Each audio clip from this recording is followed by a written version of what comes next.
लोगों की सेवा, सुरक्षा और सहयोग का दम भरने वाली हरियाणा पुलिस के क्वार्टर की ही हालात इतनी खस्ता है कि यहाँ पर रहने वाले लोगों पर खतरे के बादल मंडरा रहे हैं और पुलिस का परिवार डर के साए में रहने को मजबूर है।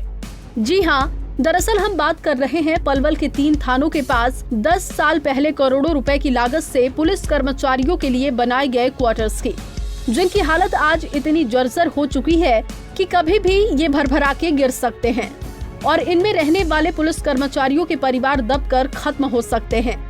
ये हम नहीं कह रहे हैं, बल्कि यहाँ के निवासियों का कहना है। इन तस्वीरों में साफ साफ दिखाई दे रहा है कि जर्जर हालत में बनी इस बिल्डिंग में रहना किसी खतरे से कम नहीं है। अब इस बिल्डिंग को कंडम घोषित कर करोड़ों की लागत से बने इन क्वार्टर्स की जांच कराने की मांग उठाई जा रही है, ताकि इन क्वार्टर्स के निर्माण में घोटाला करने वाले ठेकेदार और अधिकारियों का पर्दाफाश होकर उन्हें सजा मिल सके। 10 साल पहले बनी थी, अब इनमें 10 साल पहले बनी, इसमें जो मसाला लगाया, जो ठेकेदार ने दिया, उतने इसमें अच्छा काम नहीं करवाया।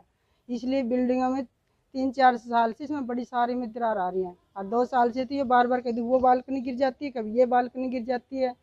तो इसमें जैसे प्रशासन का भी कुछ होता है, भाई ध्यान दे भाई पुलिस वाले सर्विस करते हैं तो इनके बच्चे रहते हैं, तो हमारी भी कुछ होती है उनके मुताबिक भाई उनके बच्चों को सुरक्षित रखा जाए। तो इसलिए किसी ने इसको देखा ही नहीं, कहीं से गिर जाओ, कोई दब के मर जाओ, किसी के बच्चे मर जाओ, लेडीज मर जाओ। अब बताओ लेडीज तो हम कहाँ जाएं? हम यहाँ 5 साल से रह रहे हैं और ये बिल्डिंग को बने हुए 10 साल हो गए अप्रॉक्सीमेटली।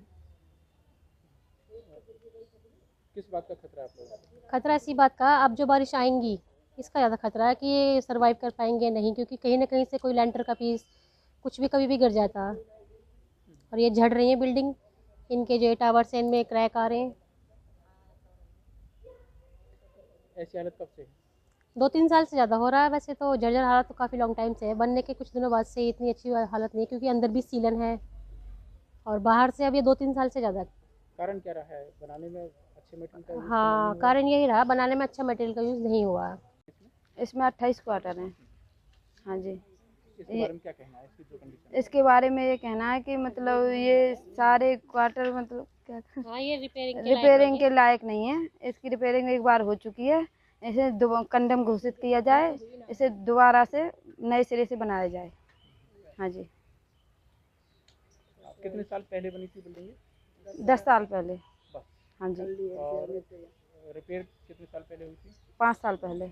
बताया जा रहा है कि पलवल में ठीक 10 साल पहले कैंप और सदर थानों के ठीक पीछे 4 ब्लॉक्स में कुल 28 क्वार्टर बनाए गए थे, जिनका तत्कालीन डीजीपी बीएस संधू ने 13 फरवरी 2011 को उद्घाटन किया था, ताकि थानों में काम करने वाले कर्मचारी और अधिकारी बिना किसी चिंता व परेशानी के अपने परिवार के साथ सुख पूर्वक रह सके और चिंता मुक्त होकर आम जन की सेवा सुरक्षा कर सके। लेकिन मात्र 4 से 5 वर्ष के बाद ही इन क्वार्टर्स में रहने वाले पुलिस विभाग के कर्मचारियों की खुशी काफुर हो गई, जब करोड़ों रुपए की लागत से बनाई गई बिल्डिंग के छज्जे और बालकनियां टूट कर गिरने लगी, पिलर फटने लगे, पिलरों के सरिये दिखाई देने लगे। आनन फानन में बिल्डिंग निर्माण में हुए घटिया निर्माण सामग्री घोटाले को दबाने छुपाने के लिए चारों ब्लॉक्स की जैसे तैसे मरम्मत करवा दी गई। लेकिन इसके बाद इनमें रहने वाले परिवार सशंकित रहने लगे और कुछ ने इन क्वार्टर को खाली भी कर दिया। वहीं हमारे संवाददाता ने मौके पर पहुंचकर स्थिति का जायजा लिया है, आपको भी दिखाते हैं। हरियाणा पुलिस हाउसिंग कॉरपोरेशन के द्वारा करोड़ों रुपए की लागत से ये 10 साल पहले यहाँ 4 ब्लॉकों में कुल 28 फ्लैट बनाए गए थे, जो भ्रष्टाचार की भेंट चढ़े दिखाई दे रहे हैं। यहाँ उस चारों ब्लॉकों के तमाम पिलर्स फटे हुए हैं, सरिया दिखाई दे रहे हैं और उनके लेंटर टूट करके गिर रहे हैं। ज़रूरत है इन सभी फ्लैटों को कंडम घोषित करके इनमें रहने वाले तमाम पुलिस कर्मचारियों के परिवारों की जीवन की सुरक्षा की जाए। पंजाब केसरी टीवी, गुरुदत्त गर्ग, पलवल।